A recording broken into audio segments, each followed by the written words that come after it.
میں تو آج کل روز سن رہا ہوں کہ فلاں کا انتقال، فلاں ابھی کل کسی نے بتایا 45 سال کا کوئی آدمی تھا، اس کا انتقال ہو گیا، 2-3 دن پہلے پتا چلا 35 سال کا تھا، انتقال ہو گیا، کوئی ٹھکانہ نہیں۔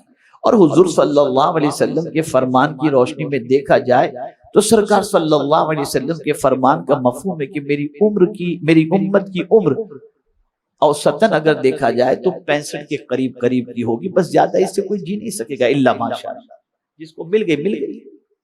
مولانا روم رحمت اللہ تعالی علیہ فرماتے ہیں کہ ایک بادشاہ اپنے حواریوں کے ساتھ بیٹھا ہوا تھا، ایک بابا نکلے، بادشاہ کو مستی سوجی، مڑ میں تھا۔ بادشاہوں کی تو بڑی عجیب سچویشن ہوتی ہے، کبھی مڑ میں ہو تو بہت کچھ لٹا دیا، اور کبھی مڑ میں نہ ہو تو پتہ نہیں کیا کر ڈالیں۔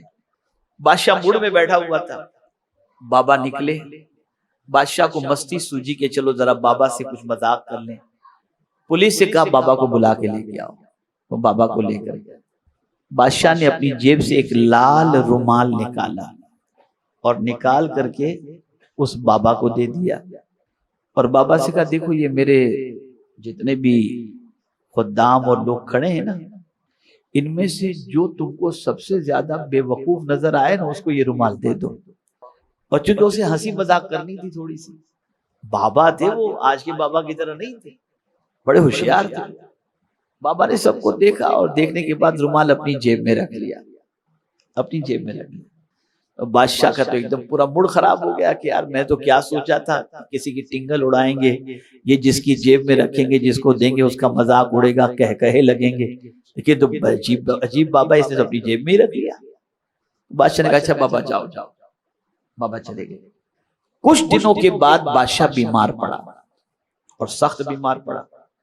طبیب نے کہہ دیا کہ بادشاہ 3 دن سے زیادہ تمہاری زندگی نہیں ہے، 3 دن کے بعد تم مر جاؤ گے۔ اور پہلے کے طبیب بڑے ایکسپرٹ ہوا کرتے تھے، آج جتنے بھی ڈاکٹر ہیں نا، میں تو کبھی کبھی سوچتا ہوں تو ہنسی آتی ہے، ڈاکٹر آج کے جتنے بھی ہیں وہ پیشنٹ سے پوچھتے ہیں کیا ہوتا ہے، اور پہلے کے طبیب تو نفس پکڑ کے کہتے تھے پیٹ میں درد ہو رہا ہے، کمر میں درد ہو رہا ہے۔ یہ پہلے کے طبیب تھے، یہ پہلے کے ڈاکٹر تھے، اور آج کے ڈاکٹر کو تو پہلے خود کو بتانا پڑتا ہے یہ ہو رہا ہے، یہ ہو رہا ہے، یہ ہو رہا ہے، اور پھر وہ دوائی لکھ کر کے دے دیتا ہے۔ اور پہلے کے طبیب تو نبض، پیشاب یہ خود ہی دیکھ لیتے تھے اور کہتے تھے تم کو یہ مرض ہے، بس اوقات تو چہرہ دیکھ کے کہہ دیتے تم کو یہ تکلیف ہے۔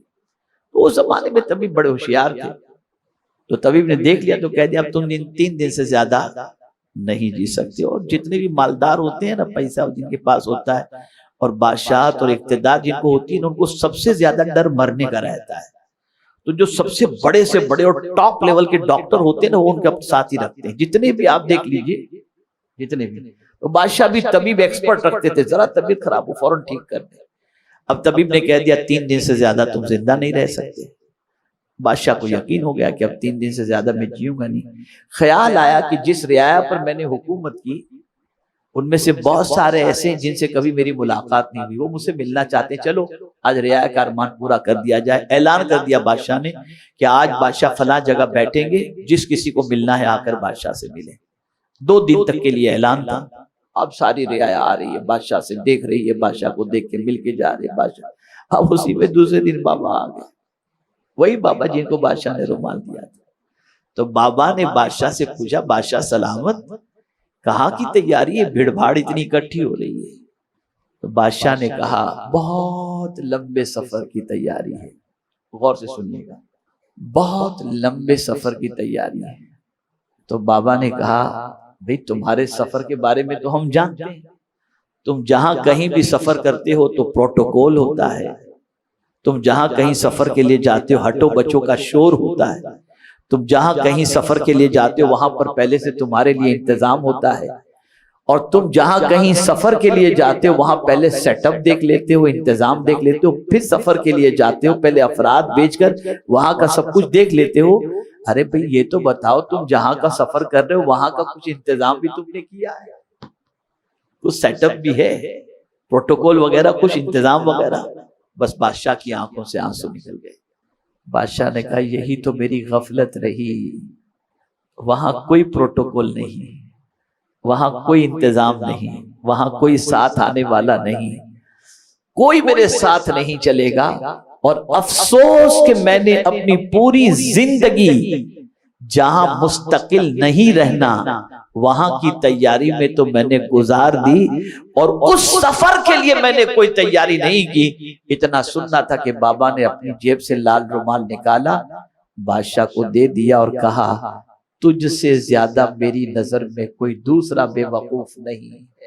کیا ہم بادشاہ کی طرح بے وقوف نہیں ہے نا؟ بے وقوف صبح اٹھ کر کہاں کی تیاری کرتے ہیں، شام سوتے ہیں تو کہاں کا سوچ کر سوتے ہیں، اپنی اولاد کے لیے کہاں کی فکر زیادہ کرتے ہیں، انتظامات کہاں کے لیے زیادہ کرتے ہیں، جھوٹ، سچ، چوری، ڈکیتی، غلط کاروبار، یہ سب کہاں کے لیے کرتے ہیں؟ یہاں کے لیے۔ وہاں کیا بھیجا ہے ہم نے، وہاں کی کیا تیاری کی ہے ہم نے، وہاں کا کیا انتظام کیا ہے ہم نے۔ یاد رکھیں وہ تو ایسی جگہ ہے جہاں مال بھی کام نہیں آئے گا، دولت بھی کام نہیں آئے گی، یہاں کا گھر ختم ہو جائے گا، یہاں کے محلات ختم ہو جائیں گے، یہاں کے مکانات ختم ہو جائیں گے۔ مطلب یہ نہیں کہ آپ مکان نہ بنائیں، گھر نہ بنائیں۔ عقل مند انسان وہ ہے جو یہاں رہ کر کے وہاں کی تیاری کرتا ہے جہاں ہمیشہ رہنا ہے، اور جو صرف، جملے پر توجہ چاہوں گا، جو صرف یہاں کی تیاری کرتا ہے اس سے بڑا بے وقوف کوئی دوسرا ہے ہی نہیں، کوئی نہیں۔ ایک صاحب نے بنگلہ بنایا، بہت خوبصورت بنگلہ، ایک سے ایک اس کے اندر جو ہے وہ کارپیٹ بچھوائے، کرٹن لگوائے، ٹائلز لگوائی، سارا فرنیچر سب بہت خوبصورت۔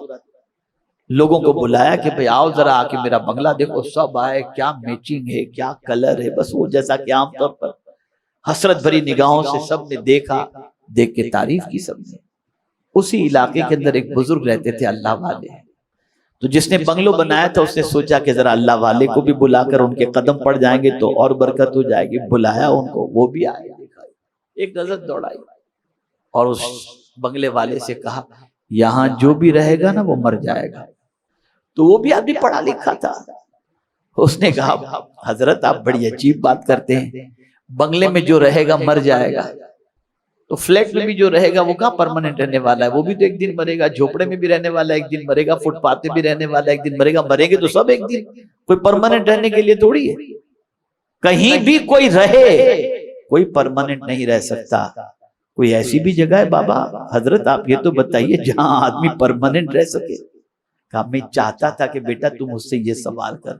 فرمایا ہاں ایک جگہ ایسی ہے جہاں موت آئے گی ہی نہیں، اور وہ کون سی جگہ ہے؟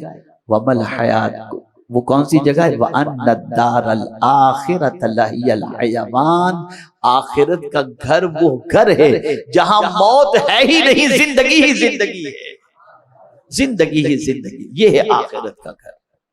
تو جہاں ہمیشگی کی زندگی ہے وہاں کے لیے ہمارے پاس کچھ بھی نہیں، اور جہاں سے ہم کو کچھ کر جانا ہے اور یہ بھی ہم نہیں جانتے۔ میں تو آج کل روز سن رہا ہوں کہ فلاں کا انتقال، فلاں، ابھی کل کسی نے بتایا 45 سال کا کوئی آدمی تھا اس کا انتقال ہو گیا، 2-3 دن پہلے پتا چلا 35 سال کا تھا انتقال ہو گیا، کوئی ٹھکانہ نہیں۔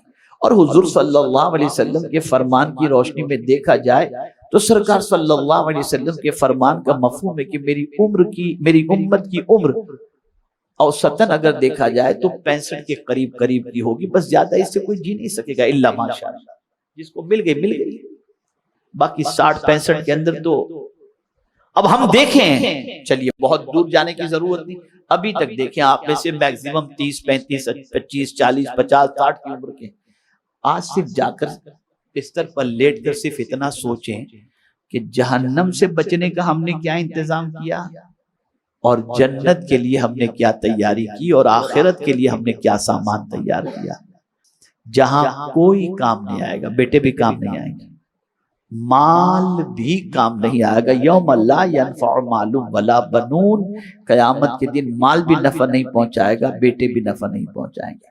کیا تیاری کی ہم نے؟ ہے کچھ انتظام ہمارے پاس؟ ہم نے وہاں کے بارے میں کچھ سوچا؟